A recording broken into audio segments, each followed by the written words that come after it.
नमस्कार, स्वागत है आपका। मैं हूं आपके साथ दिनेश अवस्थी। बॉलीवुड के फेमस गीतकार, शायर, स्क्रिप्ट राइटर जावेद अख्तर विवादों में घिर गए हैं। सोशल मीडिया पर उनके बारे में खूब चर्चा हो रही है। दरअसल हाल ही में उन्होंने टीवी पर एक इंटरव्यू दिया था, जिसमें उन्होंने राष्ट्रीय स्वयंसेवक संघ की तुलना तालिबान से कर दी। इसको लेकर जावेद अख्तर के मुंबई के जुहू स्थित घर के बाहर प्रदर्शन किया जा रहा है। बॉलीवुड के फेमस गीतकार, शायर, स्क्रिप्ट राइटर इस मामले को बीजेपी के कार्यकर्ताओं ने अब उन्हें आड़े हाथों लिया है। पुलिस ने जावेद अख्तर के घर के बाहर सुरक्षा के कड़े इंतजाम किए हैं। इंटरव्यू के दौरान उन्होंने कहा था कि आरएसएस, बीएचपी और बजरंग दल जैसे जो संगठन हैं, वो तालिबान के मकसद में कोई अंतर नहीं है। उनके इस बयान से बीजेपी के कार्यकर्ता और नेता आक्रोशित हैं। जावेद अख्तर अब इस बयान के बाद विवादों में घिर चुके हैं। इंटरव्यू के दौरान उन्होंने कहा कि आरएसएस का समर्थन करने वालों की मानसिकता भी तालिबान जैसी है। आरएसएस का समर्थन करने वालों को आत्मपरीक्षण करना चाहिए। उन्होंने आगे कहा कि आप जिनका समर्थन कर रहे हैं, उनमें और तालिबान में क्या अंतर है। उनकी जमीन मजबूत हो रही है और वो अपनी टारगेट की तरफ बढ़ रहे हैं। दोनों की मानसिकता एक ही है। उनके इस बयान का जमकर विरोध किया जा रहा है। जावेद अख्तर के घर के बाहर प्रदर्शन कर रहे प्रदर्शनकारियों ने यह कहा कि जावेद अख्तर कैसे तालिबान की तुलना आरएसएस से कर सकते हैं। उन्हें इस पूरे बयान पर माफी मांगनी चाहिए और ये बहुत ही शर्मनाक है कि इतना पढ़ा लिखा आदमी इस प्रकार की बातें करता है। इस प्रकार के बयान से उन्हें बचना चाहिए। भाजपा नेता राम कदम ने कहा कि जब तक जावेद अख्तर आरएसएस और बीएसपी की तुलना तालिबान से करने वाले अपने हालिया बयानों के लिए माफी नहीं मांगते, तब तक उनकी फिल्में देश में नहीं दिखाई जाएंगी। तो चलिए उससे इस पूरे विषय पर आज हम चर्चा करें। उससे पहले आपको सुनवाते हैं कि क्या कुछ कहा है राम कदम ने। बयान देने के पहले कम से कम ये तो सोचते, उसी संघ परिवार से जुड़े हुए लोग आज इस देश की राजगद्दी को चला रहे, राजधर्म का पालन कर रहे हैं। अगर तालिबानी विचारधारा होती तो क्या वे इस प्रकार की बयानबाजी कर पाते? जब तक वे हाथ जोड़ करके देश के लिए समर्पित जीवन जीने वाले संघ कार्यकर्ताओं की माफी मांगते नहीं हैं, तब तक उनकी कोई भी फिल्म इस मां भारती की भूमि पर हम चलने नहीं देंगे। तो लगातार अब जावेद अख्तर के बयान के बाद से विरोधाभास देखने को मिल रहा है और तमाम तरह के आरोप अब जावेद अख्तर पर भी लगाए जा रहे हैं। उनको भी कटघरे में खड़ा किया जा रहा है और बड़ा सवाल यही है कि आखिर आरएसएस और तालिबान की तुलना क्या सही है? क्या दोनों में किसी भी तरह का कोई अंतर नहीं है? जिस तरह से जावेद अख्तर ने कहा कि दोनों की मानसिकता एक है, कैसे? इसी को लेकर आज हम चर्चा करेंगे। मेहमान हमारे साथ जुड़ रहे हैं चेतन सिंह, नेता बीजेपी से, अश्विनी हांडा, प्रवक्ता हैं कांग्रेस से, और डॉक्टर आर ए उस्मानी, पूर्व मंत्री समाजवादी पार्टी से। तीनों मेहमानों का बहुत बहुत स्वागत है हमारे इस खास कार्यक्रम में। सबसे पहले मैं डॉक्टर साहब आपसे जानना चाहूँगा, जावेद अख्तर ने जो बयान दिया है, वो बयान को आप किस तरह से देखते हैं? हमने अभी तक वो बयान सुना नहीं है और जब हम सुनेंगे तो उसके ऊपर कोई टिप्पणी करेंगे। मैं बता देता हूं आपको, उन्होंने साफ तौर पर यही कहा है, जैसा कि मैंने शुरुआती दौर में भी बताया, कि उन्होंने ये कहा है कि भारत में भी आरएसएस और बजरंग दल जैसे जो संगठन हैं, इनकी जो मानसिकता है और इनका जो काम है वो भी तालिबान के जैसा ही है और इनसे जो लोग जुड़ रहे हैं उनकी मानसिकता भी तालिबानी हो चुकी है। अगर ऐसा उन्होंने कहा है तो ये बयान गलत है उनका। इस तरीके से बयान नहीं देने चाहिए उनको। समाज में नफरत फैलाने वाले वैसे भी बयान नहीं देने चाहिए। हाँ, ये जरूर है कि अगर इन दलों की वो भर्त्सना करते कि जिस तरीके से सैकड़ों लोग इकट्ठा होकर के एक निरीह आदमी को पीट पीट के मार डालते हैं या घेर लेते हैं, निर्दोष लोगों को पिटाई करते हैं, इन मुद्दों पे भर्त्सना करते हैं, ये तो ठीक बात थी। लेकिन तालिबान से तुलना करना गलत है। तालिबान से तुलना नहीं की जा सकती। चलिए अश्विनी जी।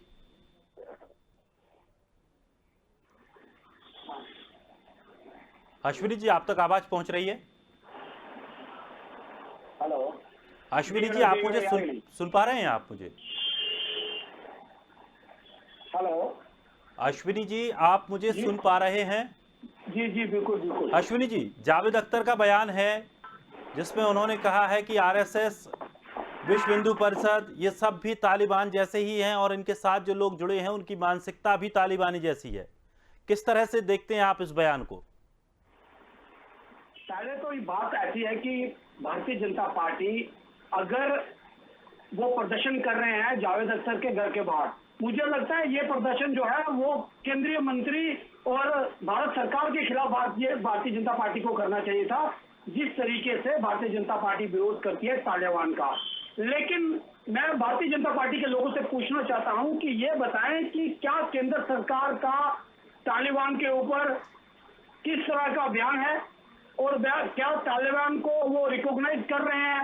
जिस तरीके से सुनने में आया है कि बैकडोर से तालिबान से बात की गई है और तालिबान को रिकॉग्नाइज करके उनकी सरकार को समर्थन कर रही है।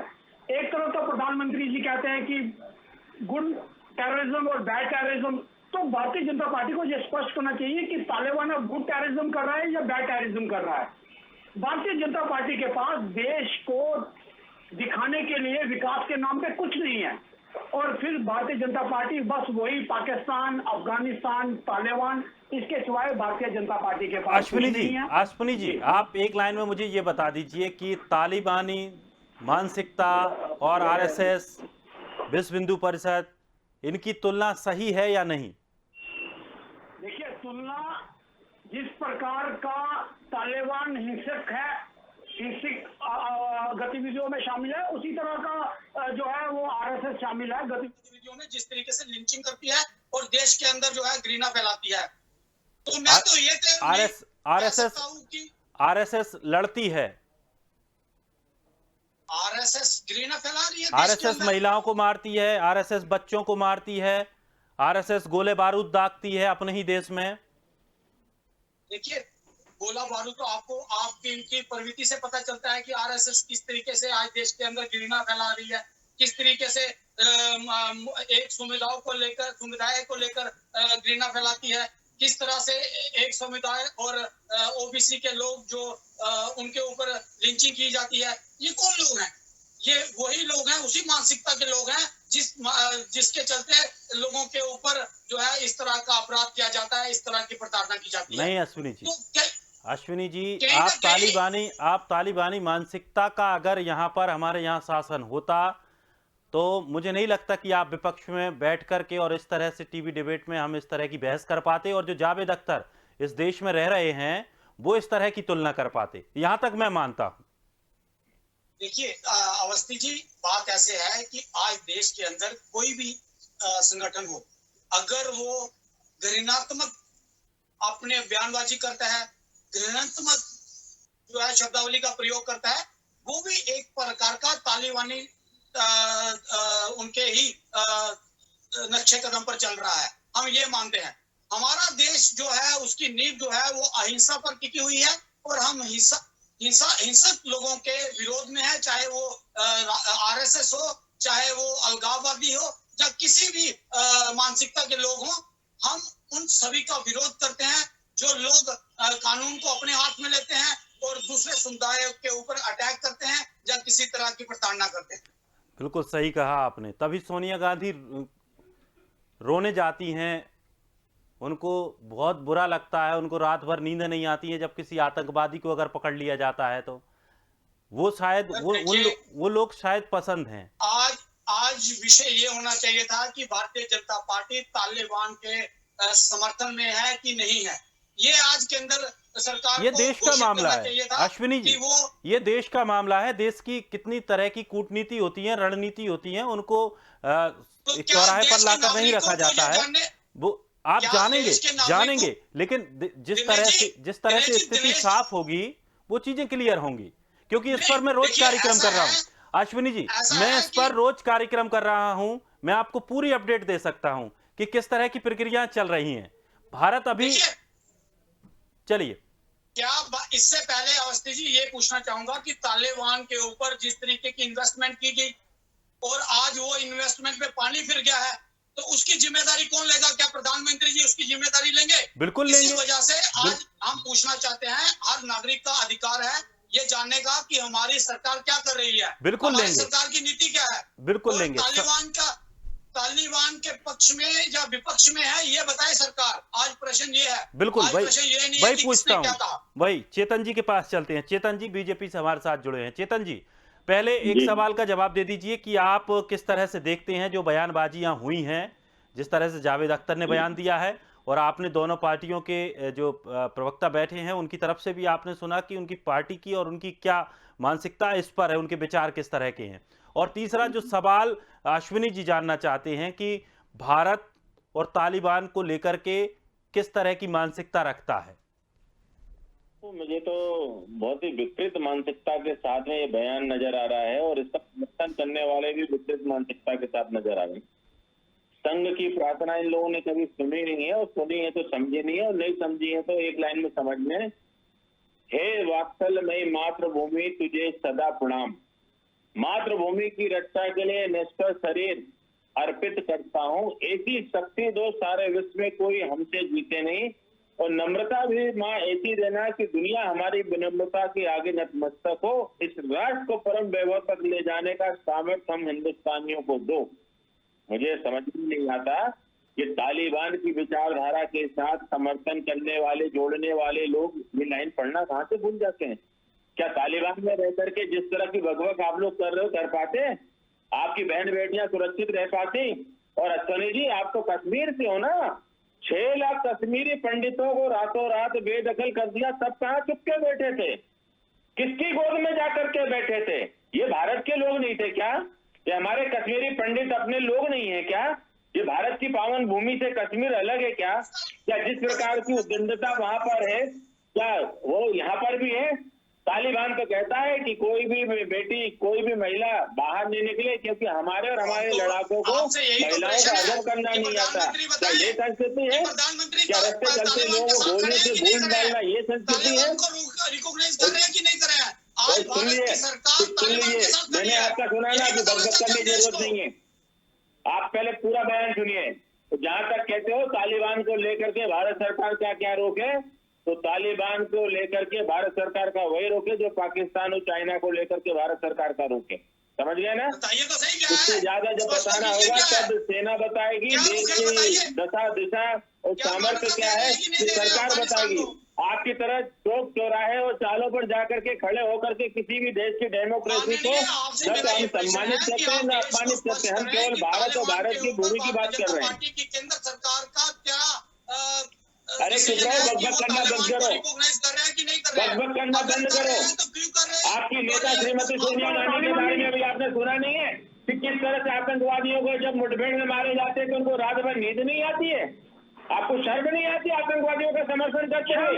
तो जावेद अख्तर जैसा पढ़ा लिखा आदमी अगर तालिबान में जाकर के अफगानिस्तान या पाकिस्तान में जाकर के इस तरह की भाषा का उपयोग करता तो समझ में आ जाता कि तालिबान क्या होता है और आरएसएस क्या होता है। धन्य हो भारत माँ की पावन भूमि, धन्य हो आरएसएस के संस्कार, जहाँ सबको इतना सुनने के बाद भी बोलने की आजादी है।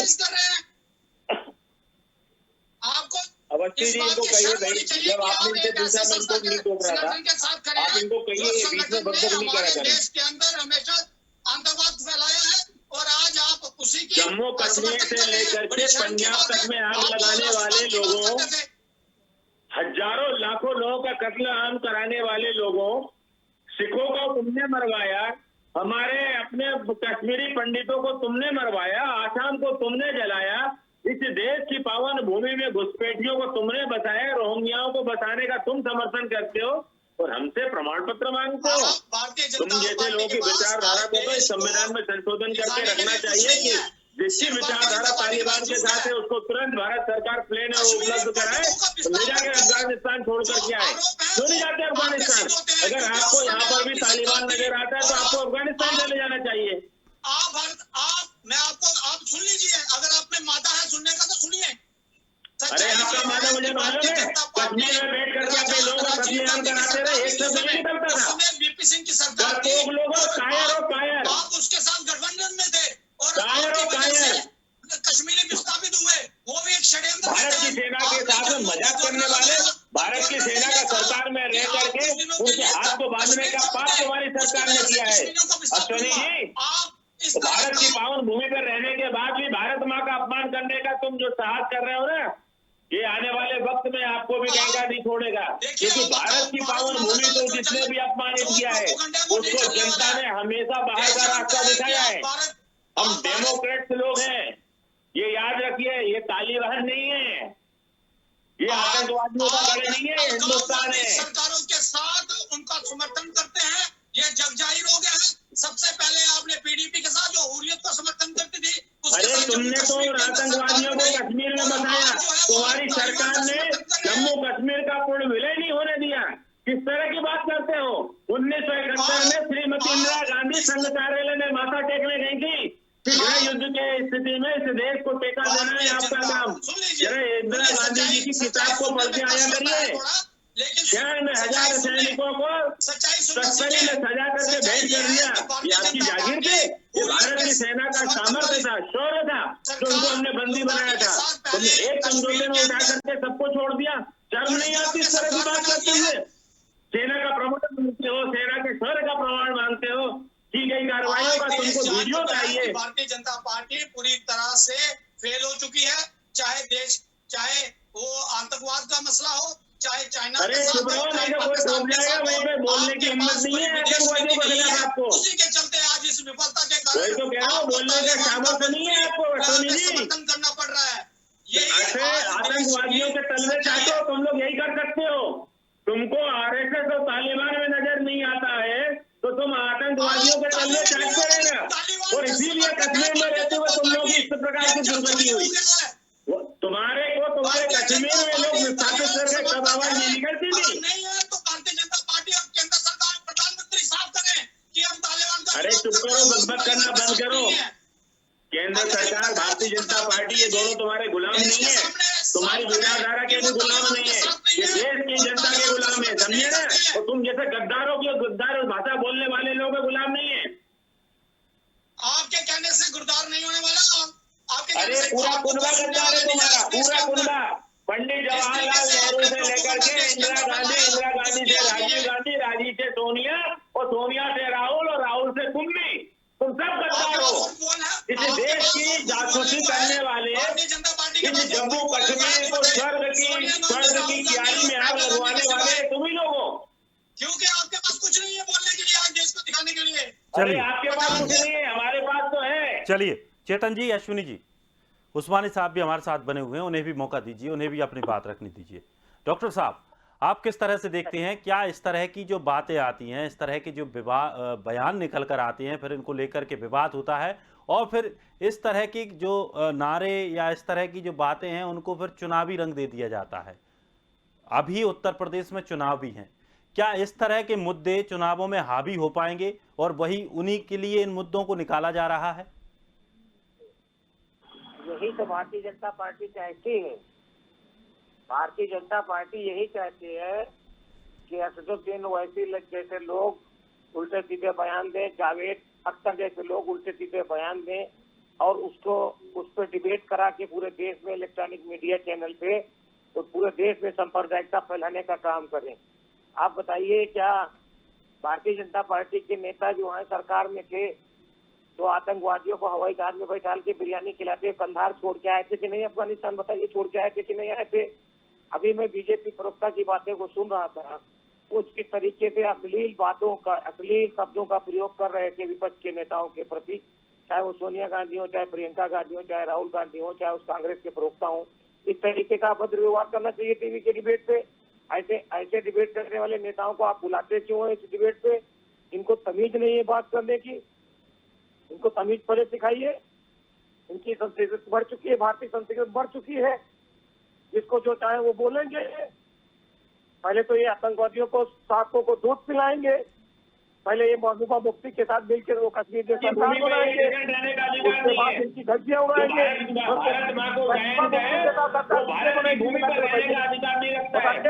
महबूबा मुफ्ती की बात सरकार किसने बनाई थी? क्या हिंदुस्तान इनके बात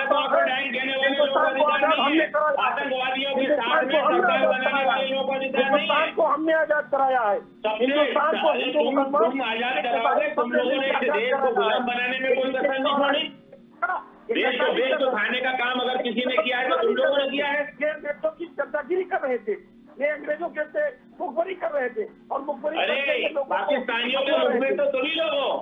जिन पाकिस्तानियों के सारे मुखबिर आप ही हो। इस देश में एक युद्ध तो हमको पाकिस्तान से करना है, लेकिन एक युद्ध कभी ना कभी तुम जैसे लोगों की विचारधारा जिसमें तालिबान झलकता है उसे भी करना पड़ेगा। याद आ जाएगा, वही तो हम कह रहे हैं, तुमको याद आ जाएगा, तुमको तभी वो आ रहा है आपको उत्तर प्रदेश में याद है।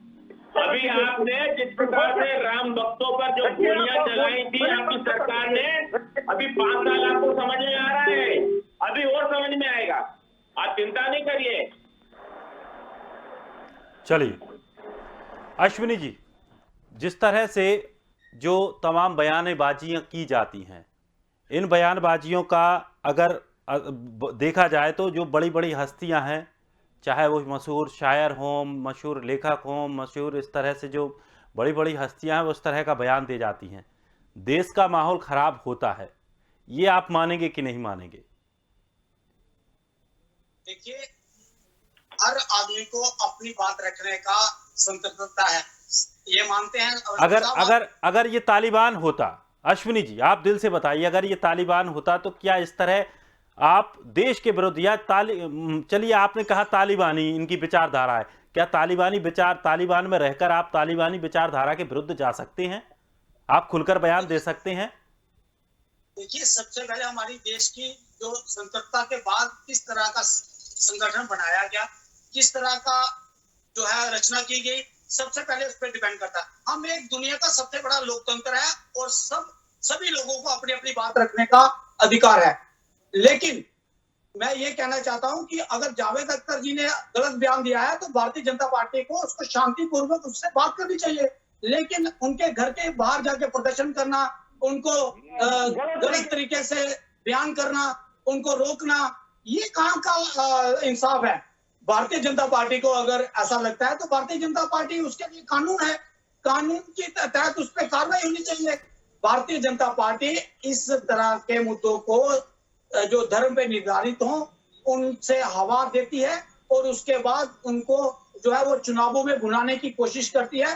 भारतीय जनता पार्टी की हमेशा ये मानसिकता रही है और मैं ये मानना चाहता हूं कि सभी इंटेलेक्चुअल लोगों को, जहां देश के किसी भी नागरिक को पूरा अधिकार है अपनी बात रखने का, चाहे वो भारतीय जनता पार्टी हो, चाहे कांग्रेस हो, चाहे कोई और हो, लेकिन देश के अंदर सभी अपनी बात रख सकते हैं। जो जिसको लगता है कि इस तरह की परिस्थितियां आज देश के अंदर है वो बात कर सकते हैं। अगर भारतीय जनता पार्टी को ठीक नहीं लग रहा है तो उसी तरीके से, जिस तरीके से उन्होंने बात की, इसका उसी तरीके से उत्तर दिया जाए।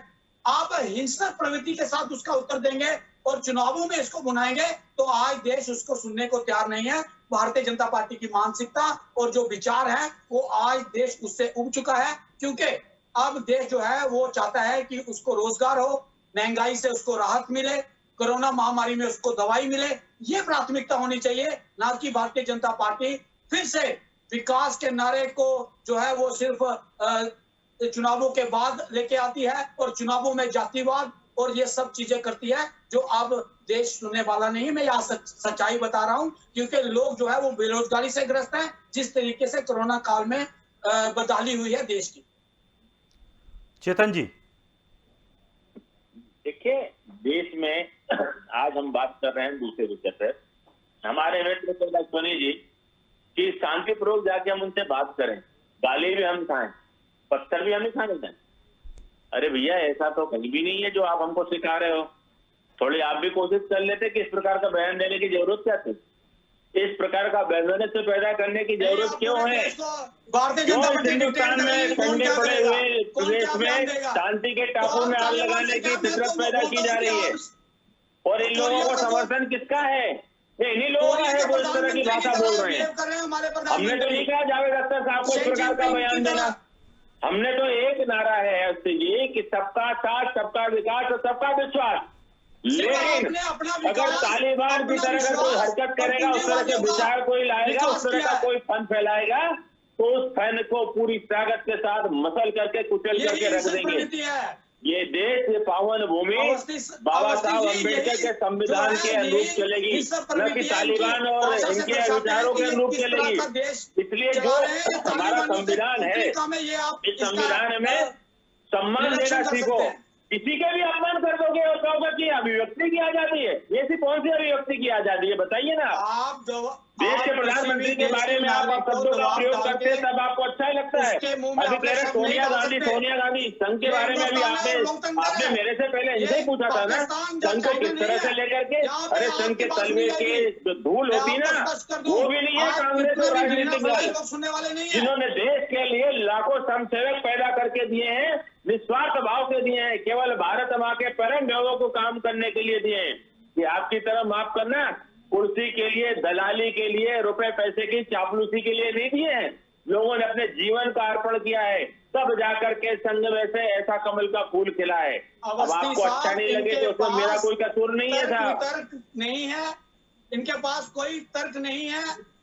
हमारे आप इस पास तरह सारे के तर्क प्रवक्ता हैं, जो और रिश्वत- अगर अश्वनी जी मैं आपके पास आपसे बहुत ज्यादा रिक्वेस्ट तर्क है तो करूंगा आ जाइए, राहुल रिश्वत गांधी को प्रवृत्ति तर्क वाले देना लोग नहीं हैं, आता, आप आ जो जाइए दिल्ली नेशनल में बैठ चैनल पे जाइए। आके इस तरह की बातें करते हैं, वो देश के लिए खतरनाक है। और ये इस सबसे तरीके का ज्यादा भाषा का खतरनाक प्रयोग तो चलिए। आप और आपकी विचारधारा है। देश का मोल इस खराब होता है। हिंदुस्तान को ऐसे लोगों आजादी ही प्लीज आपके आप उस अपने विचार से चैनल पे मिली जहाँ जगह मत विभाजन की लेखा किसी थी। दीजिए।